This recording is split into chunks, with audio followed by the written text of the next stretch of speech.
இன்றைக்கான வீடியோ தாங்க வந்திருக்கு. வீடியோ வந்து சூப்பராக இருந்துச்சு அப்படின்னு தாங்க சொல்லணும். அதாவது நம்ம காவியாவோட குழந்தைய வந்து கைமாற்றி விட்டாங்க அப்படின்னு தாங்க சொல்லணும். நம்ம இந்திரா வந்து குழந்தைய தேடி போகிறாங்க அப்படின்னு தாங்க சொல்லணும். அதெல்லாம் பார்க்குறதுக்கு நம்ம சேனலை மட்டும் மறக்காமல் லைக் அண்ட் சப்ஸ்கிரைப் மட்டும் பண்ணிடுங்க. ஃபஸ்ட்டு எடுத்தோடனே எல்லாருமே ஹாலில் உட்காந்து பேசிக்கிட்டு இருக்கிற மாதிரி தான் காட்டிக்கிட்டு இருக்காங்க. ராமச்சந்திரன் வந்து ஃபஸ்ட்டு சொல்லிக்கிட்டு இருக்காரு, அம்மாடி இந்திரா எப்படியோ வந்து கௌதம் வந்து வெளியில் கொண்டு வர்றதுக்கு என்னென்ன செய்யணுமோ அதெல்லாம் கரெக்டாக செஞ்சு கௌதம் வந்து வெளியில் கொண்டு வந்துட்டோமா அப்படிங்கிற மாதிரி சொல்லிகிட்டு இருக்காங்க. அதெல்லாம் ஒன்றும் இல்லை மாமா, அதனோட கடமை தானே அப்படிங்கிற மாதிரி இந்திரா சொல்லிக்கிட்டு இருக்க மாதிரி காட்டிக்கிட்டு இருக்காங்க. கௌதமும் சொல்கிறார், ரொம்ப தேங்க்ஸ் இந்திரா, உள்ளே இருந்தேன்னா இன்னொரு நிலைமை நினச்சி எனக்கே ரொம்ப கவலையாக இருந்துச்சு அப்படிங்கிற மாதிரி கௌதம் சொல்லிக்கிட்டு இருக்காங்க. சரி, எப்படியோ கௌதம் வந்து வெளியே வந்துட்டான், இதோட நமக்கு வந்து பிரச்சனை வந்து போச்சு அப்படின்னு சொல்லிட்டு நம்ம ஜெயா சொல்லிக்கிட்டு இருக்க மாதிரி காட்டிக்கிட்டு இருக்காங்க. உடனே இந்திரா வந்து சொல்கிறாங்க, அத்தை இந்த பிரச்சனை இதோட போகலை, இனிமேல் தான் ஸ்டார்ட் ஆக போகுது அப்படிங்கிற மாதிரி சொன்னோன்னே எல்லாத்துக்கும் பயங்கரமான ஷாக் ஆகிடுது. உடனே நம்ம ஜெயா வந்து கேட்காங்க, என்ன சொல்கிற அப்படிங்கிற மாதிரி கேட்காங்க. ஆமாத்த, அந்த பொண்ணு வந்து கௌதம் வந்து பணத்துக்காக ஒன்றும் மாட்டி விடலை, வேறு ஏதோ இதுக்கு பின்னாடி யாரோ ஒரு பெரிய ஆள் இருக்காங்க, அவங்க சொல்லி தான் அந்த பொண்ணு வந்து செஞ்சுருக்கோம் அப்படிங்கிற மாதிரி சொல்கிறாங்க. ஏய் என்ன பேசுகிற, நாங்கள் தான் போய் கட்டுக்கட்டாக பணத்தை கொடுத்த உடனேயுமே அந்த பிள்ளை தான் அப்படி வாங்கினாலே அப்படிங்கிற மாதிரி ராகினி சொல்கிறாங்க. நீங்கள் சொல்கிறது கரெக்டு தான், பணத்தை வாங்கினவ பணத்துக்காக பண்ணியிருந்தானா ஏன் அந்த பணத்தை கொண்டு போயிருக்கக்கூடாது, டேரெக்டாக கொண்டு போய் ஏன் போலீஸ் ஸ்டேஷனில் கொடுக்கணும்? அப்போனா இது வந்து கௌதம் வந்து கண்டிப்பாக வெளியில் கௌதமுக்கு வந்து பேரை கெட்டு போக வைக்கணும் அப்படின்னு சொல்லி தான் அந்த பொண்ணோட எண்ணம் அப்படிங்கிற மாதிரி இந்திரா சொன்னோடனே பயங்கரமான ஷாக் ஆயிடுது. உடனே ராகினி வந்து நினைக்காங்க, ஐயையோ கோர்ட்டில் வக்கீல் மாதிரி பேசினா இங்கே வந்து இப்படி பின்னி எடுத்துக்கிட்டு இருக்காளே, இவன் கண்டுபிடிச்சிடுவா போல உண்மையே அப்படிங்கிற மாதிரி நம்ம ராகினி யோசிச்சுக்கிட்டு இருக்கிற மாதிரி காட்டிக்கிட்டு இருக்காங்க. நம்ம கௌதம் சொல்கிறாங்க, ஆமாம் இந்திரா, அன்றைக்கி அந்த கம்பெனிக்கு போனதான் என்னோட தப்பு அப்படிங்கிற மாதிரி சொல்கிறாங்க. உடனே இந்திரா வந்து, கௌதம் என்ன சொன்னேன் அப்படிங்கிற மாதிரி கேட்காங்க. அந்த கம்பெனிக்கு போனதான் என் தப்பு அப்படிங்கிற மாதிரி சொன்னோன்னே, நீ அந்த கம்பெனிக்கு ஏன் போனேன், அந்த இன்டர்வியூ அட்டன் பண்ணுறது கதிர் மாமா தானே இருந்துச்சு, திடீர்னு எதுக்கு நீ போனேன் அப்படிங்கிற மாதிரி இந்திரா கேட்டவொடனே கதிருக்கு வந்து பயங்கரமாக ஷாக் ஆயிடுது. உடனே கௌதம் வந்து கேட்காரு, ஆமாம் கதிர் நீ தானே அந்த இன்டர்வியூ அட்டன் பண்ணுறது, எதுக்கு என்னை அனுப்பி வச்ச அப்படிங்கிற மாதிரி வந்து கௌதம் கேட்க ஆரம்பிச்சிடுறாங்க. உடனே கௌதம் வந்து என்ன சொல்கிறது கதிருக்கு வந்து என்ன சொல்கிறதுனே தெரில, அப்படியே ஒரு மாதிரி வாய் வளர்கிற மாதிரி பேன்னு முடிச்சுக்கிட்டே இருக்காங்க. சொல்லுங்கள் மாமா, எது கௌதம் அன்னைக்கு அனுப்பி வச்சிங்க, யார் அனுப்ப சொன்னா அப்படிங்கிற மாதிரிலாம் கேட்க ஆரம்பிச்சிடுறாங்க இந்திரா. அதை கேட்டவொடனே கதிருக்கு வந்து பயங்கரமான கோவம் வந்துடுது. இப்போ எப்படியாவது தப்பிக்கணுமே அப்படின்னு சொல்லிட்டு, அம்மா பாருங்கம்மா, எதுக்கு எடுத்தாலும் என்னையும் கௌதமே பிரிக்கிறதாம்மா இந்த இந்திராவுக்கு வேலையை, உங்களுக்கு முன்னாடியே உன் மகனை வச்சு இப்படி கேள்வி கேட்டுக்கிட்டு இருக்கா, நீங்கள் என்னம்மா பார்த்துக்கிட்டு இருக்கீங்க அப்படின்னு சொல்லிட்டு விறுவிறுன்னு கோவப்பட்டு அந்த இடத்த விட்டு எழுந்திரிச்சு போகிற மாதிரி காட்டிடுறாங்க. உடனே ஜெயாவும் நம்ம மகனை இப்படி கேட்டாங்களே அப்படி சொல்லிட்டு, இங்கே வர இந்திரா, அதான் பிரச்சனை முடிஞ்சில்ல, இதை விடு, இனிமேல் இந்த பிரச்சனையை பற்றி பேச வேண்டாம், நீங்கள் 2 பேர் ரூமுக்கு போங்க, கௌதம் ரூமுக்கு போ, இந்திரா கூட்டிகிட்டு போ அப்படிங்கிற மாதிரி சொன்னோன்னே எல்லாருமே அந்த இடத்த விட்டு கலைஞ்சு போயிடுறாங்க. போனவொடனே நம்ம இந்திரா வந்து ஃபீல் பண்ணிக்கிட்டு இருக்காங்க, கதிர் மாமாவை எப்படியாவது நம்ம கேட்டு உண்மையை வாங்கிக்கலான்னு பார்த்தா எப்படியோ தப்பிச்சிடுறாரு அப்படிங்கிற மாதிரி ஃபீல் பண்ணிக்கிட்டு இருக்கிற மாதிரி காட்டுறாங்க.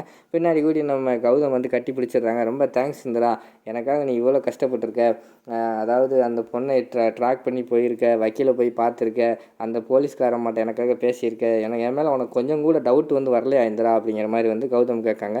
உன் மேலே எப்படி கௌதம் டவுட் வரும், நான் உன்னை மனசுக்குள்ளே அவ்வளோ நிறைஞ்சு வச்சுருக்கேன், உன்னை 2 நாளுக்கு அங்கே போலீஸ் ஸ்டேஷனில் வச்சதுக்கு எனக்கு நான் எவ்வளோ கஷ்டப்பட்டேன் தெரியுமா அப்படின்னு நினச்சி நம்ம இந்திரா வந்து சொல்லிக்கிட்டு இருக்கிற மாதிரி காட்டுறாங்க.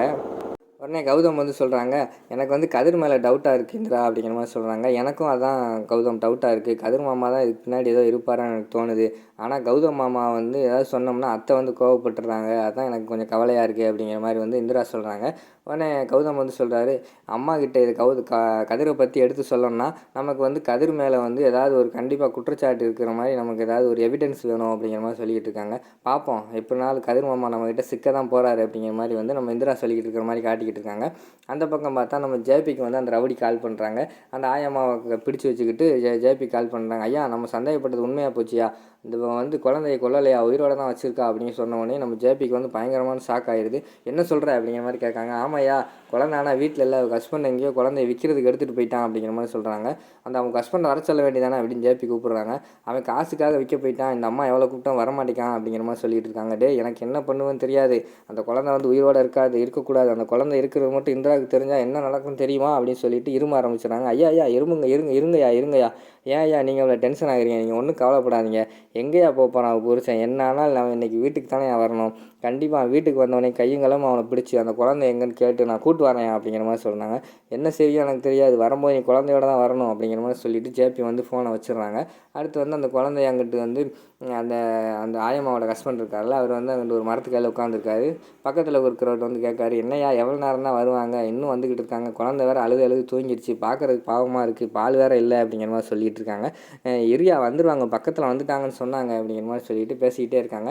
பக்கத்தில் வந்து ஒரு ஆம்னி கார் வருது. ஆம்னி கார் வந்தோடனே இந்த வந்துட்டாங்களா இவங்க தான் அப்படிங்கிற மாதிரி சொன்னோடனே 2 தம்பதிகள் வராங்க. வந்தோடனேயும் நீங்கள் தான் அவங்க சொன்னாலா அப்படின்னு கேட்டோடனே, ஆமாம் நாங்கள் தான், குழந்தை இல்லை எங்களுக்கு, என்னென்னமோ ஹாஸ்பிட்டல் போனோம், அதுக்கடுத்து கோயிலுக்கு போனோம், என்னென்னமோ செஞ்சு பார்த்தோம், எங்களுக்கு குழந்தையே இல்லை, அதனால தான் இந்த முடிவுக்கு வந்துட்டோம் அப்படிங்கிற மாதிரி சொல்கிறாங்க.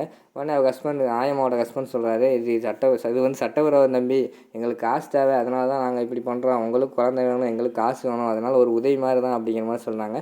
சரிங்க ஐயா அப்படின்னு சொல்லிட்டு, காசு கொடுங்க, ரொம்ப நேரம் பணியில் இருக்குது குழந்தை அப்படின்னு சொல்லிட்டு காசு வாங்கிட்டு குழந்தைய கொடுத்துட்றாங்க.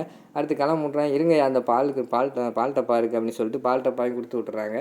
அதுக்கடுத்து வந்து அந்த ஆயம்மாவோட ஹஸ்பண்ட் வந்து குழந்தைய நல்லா பார்த்துக்கோங்க அப்படிங்கிற மாதிரி சொல்கிறாங்க. நீங்கள் ஒன்றும் பயப்படாதீங்க, நாங்கள் நல்லா பார்த்துக்குவோம் அப்படின்னு சொல்லிட்டு அவங்க குழந்தைய தூக்கிட்டு போயிருந்தாங்க. இவங்க 2 பேரும் காசை பிரிச்சுட்டு வீட்டுக்கு வர்ற மாதிரி காட்டுறாங்க. அடுத்து வந்து இந்திரா வந்து யோசிச்சுக்கிட்டே இருக்காங்க. பாலை குடிச்சிக்கிட்டே வந்து நம்ம கௌதம் வந்து இந்திரா கிட்ட பேசிக்கிட்டே இருக்காங்க. ஆனால் இந்திரா வந்து கவனிக்கவே இல்லை. அந்த ஆயம்மா ஃபோன் பண்ணதே யோசிச்சுக்கிட்டு இருக்காங்க.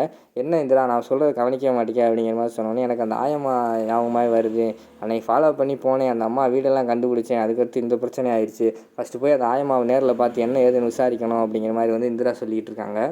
நம்ம கௌதமும், ஆமாம் இந்திரா நானும் மறந்துட்டேன், ஃபஸ்ட்டு போய் அந்த குழந்தை என்ன விசாரிப்போம் நம்ம அப்படின்னு சொல்லிகிட்டு இருக்காங்க.